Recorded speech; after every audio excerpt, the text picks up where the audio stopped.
Olá, turma! Sejam todos bem-vindos à nossa aula de língua portuguesa. Hoje vamos falar sobre a vírgula nas orações subordinadas adjetivas.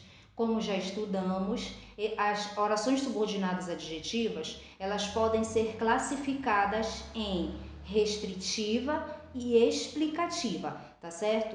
E a vírgula, ela vai aparecer nessas orações dependendo dessa classificação, tá certo? Então vamos acompanhar o nosso slide.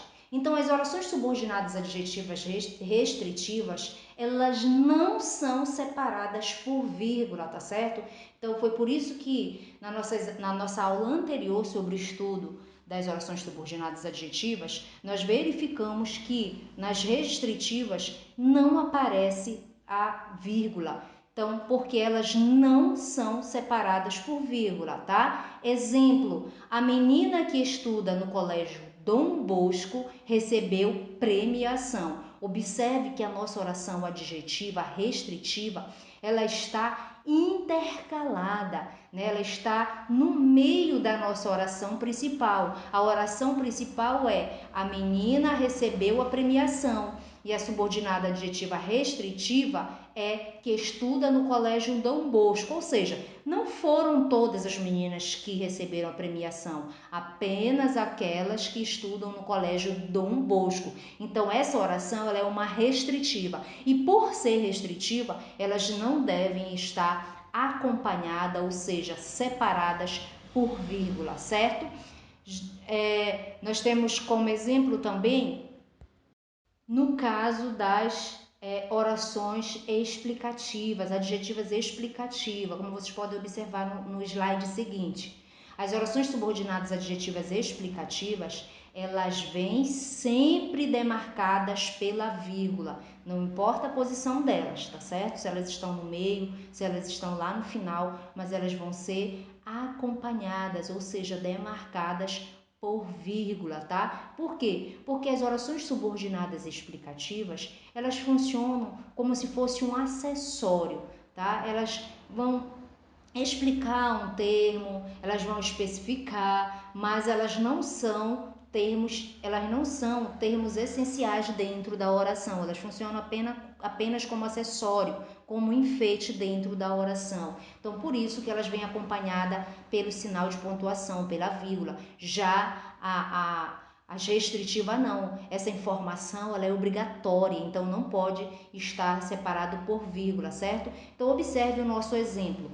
Dom Casmurro, obra de Machado de Assis, é uma excelente opção de leitura. Então, obra de Machado de Assis, ela é uma explicação, tá, do livro Dom Casmurro, tá, que é deste autor. Então, é um termo que eu posso retirar. Então, eu posso dizer Dom Casmurro é uma excelente opção de leitura. Essa informação adicional, ela não é obrigatória, tá certo? E essa informação adicional, ela é a nossa oração subordinada adjetiva explicativa.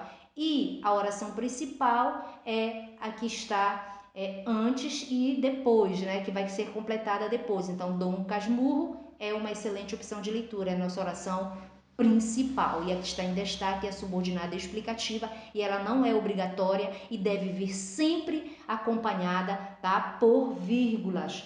Outra coisa importante em relação ao estudo da vírgula nas orações adjetivas é que, como já falamos, né, que a explicativa ela sempre vem entre vírgulas e a restritiva ela é aquela oração que não vem acompanhada por vírgula, tá? Mas o uso ou não da pontuação ela pode provocar diferentes sentidos, certo? Então observe o exemplo: revistas e programas televisivos que se dirigem ao público adolescente abordam temas interessantes para jovem. Observe que neste caso eu não tenho a presença da vírgula. Então, neste exemplo, a oração subordinada adjetiva restritiva, tá, que está ausente de vírgula, ela informa que nem todas as revistas e programas televisivos abordam temas interessantes para o jovem, apenas aqueles que se dirigem ao público adolescente. Agora veja o próximo exemplo: revistas e programas televisivos que se dirigem ao público adolescente abordam temas interessantes para o jovem.